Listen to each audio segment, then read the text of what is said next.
দেখো এখানে স্পোকেন ইংলিশে আমরা এবার ওয়াস এবং হ্যাটের ব্যবহারটা জানবো একটু। তোমরা মনোযোগ দিয়ে সেন্টেন্সগুলো দেখো।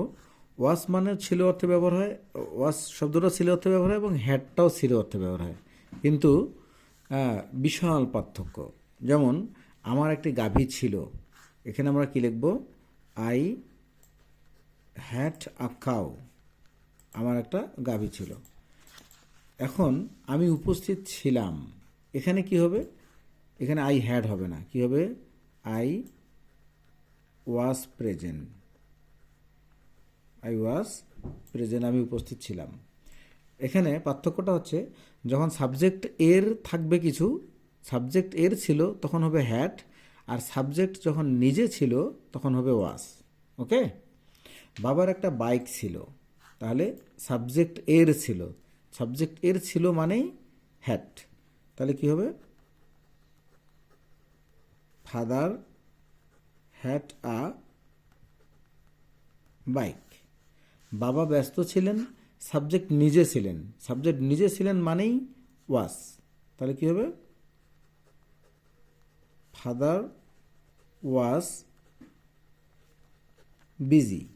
ওকে? তার একটা বাগান ছিল, তার ছিল মানে সাবজেক্ট এর ছিল, তাহলে হ্যাড। আচ্ছা সরি, হি হবে। হি, এখানে আমরা শিও ব্যবহার করতে পারি। হি হ্যাড আ গার্ডেন, তার একটা বাগান ছিল। তিনি সুখী ছিলেন, তার মানে তিনি নিজে ছিলেন, সাবজেক্ট নিজে ছিল, তাহলে ওয়াজ। কি লিখবো আমরা?